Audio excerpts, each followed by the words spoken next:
Bhagavate Vasudevaya. Om Namo Bhagavate Vasudevaya. Bhagavad Gita as it is, chapter 8, text 26 and 27. Shukla Krishne Gati Hyete Jagatah Shashvate Mate Ekaya Yati Anavrittim Anyaya Vartate Punaha Naite Shruti Pardha Janan Yogi Muhyati Kaschana Tasmat Sarveshu Kaleshu Yoga Yukto Bhavarjuna. So Krishna mentioned these two paths, Shukla and Krishna Gati, these two ways of leaving the body, one in light and one in darkness. Ekayayati anavrittim, one who passes in light or knowledge or those conditions that Krishna described, they will not return. Whereas those who pass in darkness, they will return. Ekayayati anavrittim, anyaya avartate punaha.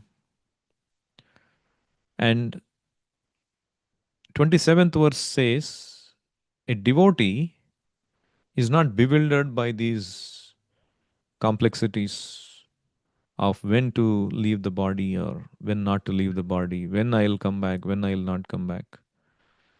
So these two paths, ete shruti upardha, ete shruti janan, yogi na muhyati kaschana. A devotee who knows or who hears these two paths, he'll not get bewildered. Oh, how I should be careful in leaving the body at the right time. Why? Because by being engaged in devotional service, yoga yuktaha, he leaves that in Krishna's hands and he doesn't get bewildered because Krishna takes care of him. Tasmat sarveshu kaleshu yoga yukto bhavarjuna. At all times, therefore, being engaged, be always fixed in devotion. Only then you will never be bewildered. So that is what Krishna is saying here.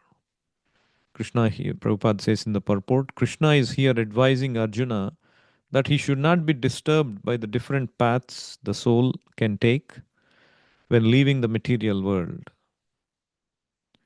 A devotee of the Supreme Lord should not worry whether he will depart either by arrangement or by accident. The devotee should be firmly established in Krishna consciousness and chant Hare Krishna. He should know that concern over either of these two paths is troublesome. The best way to be absorbed in Krishna consciousness is to be always dovetailed in his service. And this will make one's path to the spiritual kingdom safe, certain, and direct. So the last few verses, the verses 23rd to 26th, are for other than devotees, those who are karma yogis, gnana yogis, dhyana yogis, those who are trying through other mechanisms. They have to understand and practice when to leave the body or when to go to the higher planets. So those yogis, they do that. But this 27th verse and the next verse 28th are for bhakti yogis. The bhakti yogis don't need to worry. So how bhakti simplifies everything. All these other obligatory things mentioned in the scriptures, we are absolved. A devotee is absolved from following all these because a devotee is engaged in the highest activity of serving Krishna.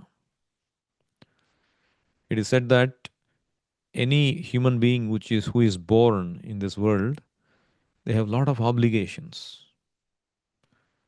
Devar shibhuta nunam pitrunam nakinkaro nayam runi charajan sarvatmana yah charanam charanyam gato mukundam parihritya kartam.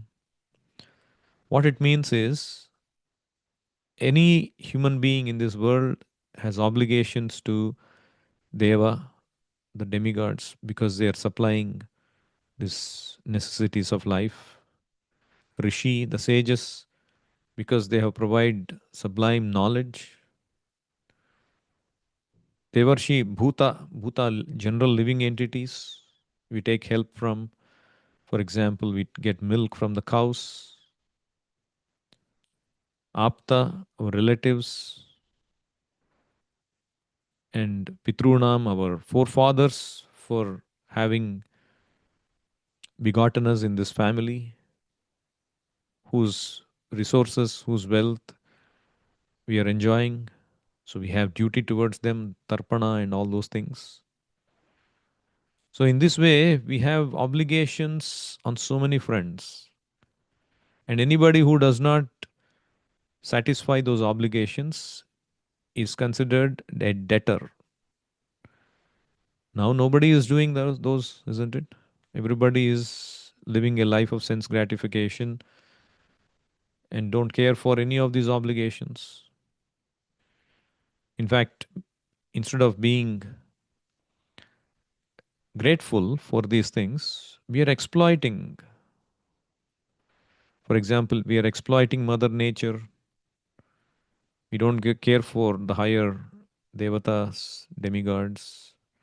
We exploit nature. We exploit Mother Cow. We exploit in so many ways, so many things. So not only are we not satisfying those obligations, but we are going in the opposite direction. But we need to do all those things. But in Kali Yuga, it's very difficult to do all those things, even if one wants to. Let's say somebody comes to his senses, oh yeah, I need to be grateful. But all these kind of obligations are so many that one might not be able to do that. So therefore it is said that one who takes shelter of Krishna, Mukundam, Sharanam, the only person who is worthy of taking shelter of, Sharanam, Sharanyam, Mukundam, then all our obligations are considered performed. Like one time, Advaita Acharya, he was conducting this ceremony for these Pitrus, the forefathers, and the first offering has to be given to a best Brahmana. And then he gave it to Haridas Thakur, who was born in a Mohammedan family. But Haridas Thakur was not an ordinary person. He was a Mahabhagavata. He was the Namacharya, the Acharya for chanting the holy name. Not at all an ordinary person. But then he felt himself very humble. And he told Advaita Acharya, why are you giving to me, who is a fallen person born in a fallen family? And people might mistake you. People might find fault with you. You might have to contend with a lot of criticism. And Advaita Acharya said, no, you are the best of all the Brahmanas. By every moment, by thinking of Krishna in your heart, by chanting his name, you are performing all kinds of pious activities at every moment. So, this is the position of a devotee who, even though may not be able to perform various regulatory obligations, is considered to have performed all of those just by dint of serving Krishna. It's natural if somebody is, for example, in army, taking care of the nation, and the government provides all benefits for them. There is discount in everything. There's membership in everything. The medical things are taken care of. Their travel is taken care of. Insurance, everything is taken care of. The taxes. or minimized, or rather, probably not existing. So all these obligatory things which are have to be done for ordinary people, special people don't have to do it because they are doing a special function. But if you don't, then you have to do all of these things. A bhakta does not have to worry about even leaving the body at what time, but otherwise you have to worry. And even though you might get up to Brahman liberation, impersonal liberation, still you will have to come back. Yenye arabindaksha vimuktamaninas astabhava davishuddha buddhayah aruhya krichrena param padam tataha patanti adho anadrita yushmadanghrayah. So those who are non-devotees, they might perform lot of aruhya krichrena. Krichrena means lot of difficulty they have to follow. Any process other than bhakti is fraught with so many difficulties. Klesho adhikatarastesham. And after finding so much or going through so much difficulties, they might attain to liberation, impersonal Brahman liberation. But then, because they seek some activity, they fall down again. But those who are ascended, those who ascend to the spiritual world, taking shelter of the lotus feet of the Lord, they find the right activity of serving the Lord. So they don't have to come back. They don't have to come back to this material world. So we have to be connected with Krishna. Then everything is all right. Prabhupada was once walking with his disciples and he suddenly stopped in some place. And there was a clump of yellow grass. Usually grass is green, but he spotted a clump of yellow grass. And he stopped there and he asked a question. Why is this yellow grass different? No one answered. He said, the other grass is green, but this is yellow. What is the reason? Still, no one answered. And he said, this is green, this is yellow grass because it is drying up. He explained, because the roots are not attached, therefore it is yellow. So, similarly, when we detach ourselves from Krishna, then we will dry up. This material world dries up, makes us, we are like being devoured by this material world. Tapta Jivanam. Tapta Jivanam means everybody is devoured, is is being inflicted with these material difficulties. That's why we look dried up. Why there is gradually Janma Mrityu Jara Vyadhi. This is drying up. Ayur Harati Vai Pumsam Udyannastan Tyajannasau. By every sunrise and sunset, the life is being taken away. The life force is being reduced because we are disconnected from Krishna. Just like the grass turns yellow when it is disconnected from its root. So, similarly, when we are disconnected from Krishna, we dry up. So, but people don't understand. People, they think when we talk about God, Krishna, God consciousness, oh, this is just some kind of a sentiment. Let me enjoy my life. Sometimes, even if they know, they find it very difficult because that momentum, I'm used to enjoying, oh, now I have to give up all these things. I have to give up my comforts. I have to give up my or meat eating, or even I have to give up onion, coffee. I may take a little alcohol, but that also I have to give up. So all these kind of things, I have to follow so many austerities. They find it very difficult, even though they know. Forget those who don't know. They want to just live like animals and not be worried about the consequences of suffering. But those who know also, they find it difficult because of illusion, Maya. Maya covers up. Hey, why you want to? It is Maya has two kinds of Shakti: Avaranatmika and Prakshepatmika. Avaranatmika Shakti means completely covers the knowledge of Krishna because they want to remain in darkness.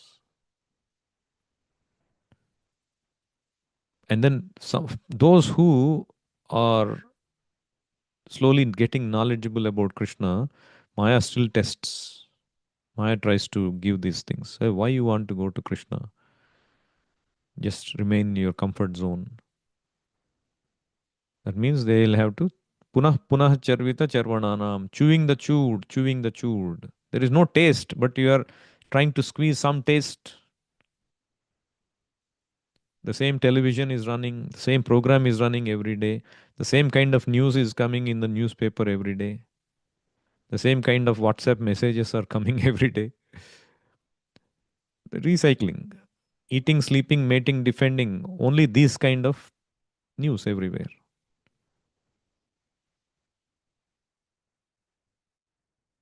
So the mind cannot allow you, does not allow you to go beyond. But once you step and experience and take that resolve, yes, this is a human life, this is a great opportunity. At least let me progress, let me take some vow. Yes, I am entangled with so many things, but at least let me make some improvement. So if we take one step towards Krishna, go out of comfort zone, Krishna takes 10 steps towards us. It's only at the initial inertia. But once you do that, that it becomes very easy. The path becomes easy. Even though the path is hazy, but once you start going in that direction, just like I have this experience when I was studying in North India, in cold time, in the winter time, it was so foggy that literally I could not see a person who is maybe 4 or 5 feet in front, even 3 or 4 feet in front. It is so foggy, you cannot really see. You have to be very careful in walking. But the moment sun comes up, usually it is cloudy, but the moment sunshine hits, sun comes, within a few moments, everything is clear and visible. All that fog disappears. So, the moment Krishna arises in our heart, the moment we invoke Krishna, all our doubts, all the fogginess, haziness disappears. केचित् केवलया भक्त्या वासुदेवा परायणः अघं धुन्वन्ति कात्स्न्येन निहारम् इव भास्करः. So niharam iva bhaskara. Niharam means this cloudiness, this fog, this foggy darkness. When bhaskara comes or when sun comes, all of that is dissipated at once. So this is the beauty of Krishna consciousness. Krishna consciousness is nothing but becoming conscious of Krishna. It might be as simple as thinking of Krishna, Krishna's deity, chanting Krishna's name consciously. So the more we become conscious of Krishna, through chanting or hearing about Krishna or thinking of the deity or seeing the deity, performing service and thinking of Krishna. All of these are activities of Krishna consciousness. And this is like the sun, Bhaskara. Wherever there is sun, there is no darkness. Wherever there is knowledge, there is no nations. So if we can invoke Krishna in our lives at every moment, the path, the fogginess, the haziness keeps dissipated, disappearing, keeps disappearing. There is one shloka in Bhagavatam, Rishabhadeva speaks about, where he talks about even householders can get to the perfectional stage. Typically, in ancient ages, get to the perfectional stage, one has to become a sadhu, one has to become sannyasi. But Rishabhadeva long ago said, this path of highest perfection is also achieved by householders. By regularly involved in our day to day duties, also we can achieve this highest perfection. Yeva mayishe krita sauhrudardha janeshu deham bharavartikeshu गृहेषु जायात्मजराति मत्सु न प्रीति युक्ता यावदर्धाश्च लोके. So, those who are interested in reviving Krishna consciousness and increasing their love of Godhead do not like to do anything that is not related to Krishna. So, they may be householders, but what is the difference between the regular householder and those who are interested in Krishna? They are not attached, whereas others are attached. They are not attached to their homes. Others are busy in maintaining their bodies, in eating, sleeping, mating, defending. They're attached to their family members. But at the same time, they're not indifferent to the execution of their duties also. They are not indifferent. They do their duties. But the center is Krishna. Prabhupada says in the purport, even if one is a grihastha and has to earn his livelihood, he should be satisfied by collecting only enough money to maintain body and soul together. One should not have more than that nor less than that. As indicated herein, householders should endeavor to earn money for the execution of bhakti yoga. Shravanam kirtanam vishnoho smaranam padasevanam archanam vandanam dasyam sakhyam atmanivedanam. A householder should lead such a life that he gets full opportunity to hear and chant. See, this is very important. How should a householder lead a life? A householder should lead such a life that he gets full opportunity to hear and chant. That means we should conduct our lives in such a way that every opportunity we get, we should maximize hearing and chanting and reduce and minimize the entanglements.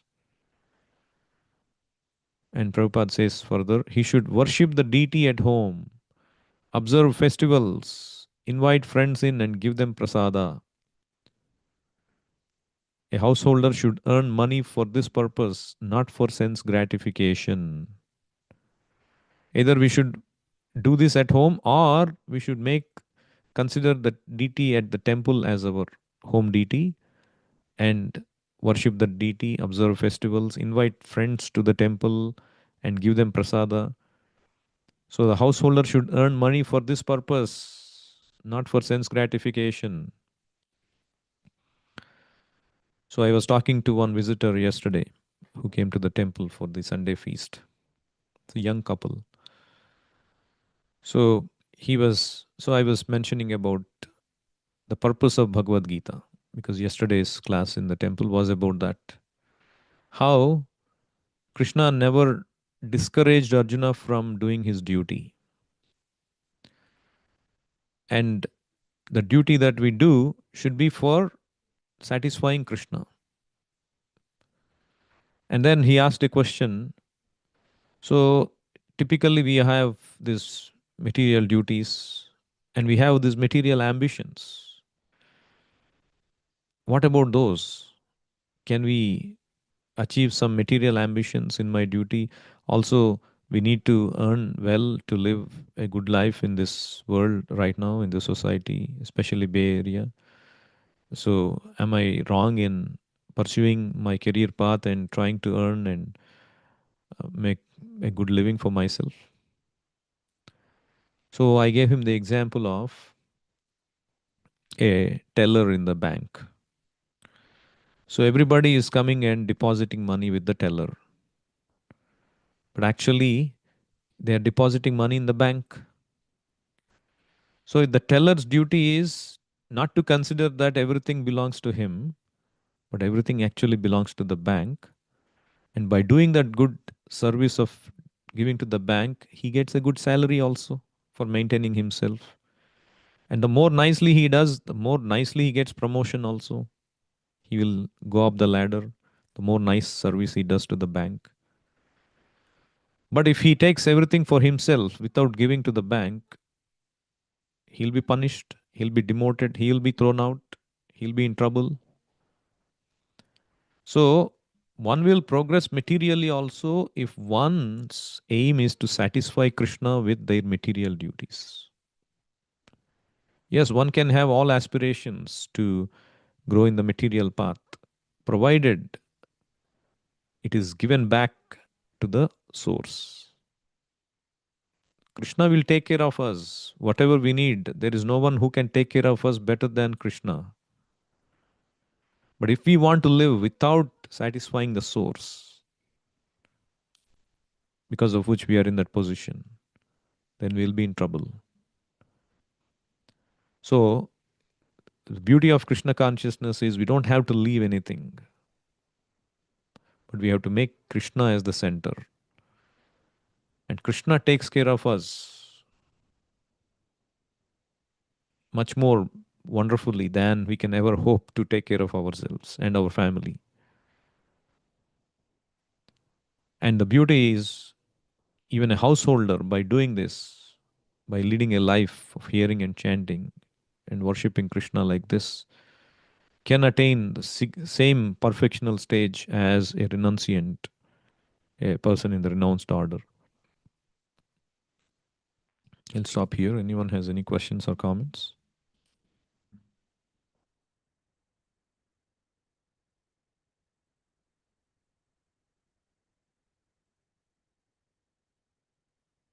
Bhagavad Gita as it is ki jai, Srila Prabhupada ki jai, Nitai Gaur Premanande Hari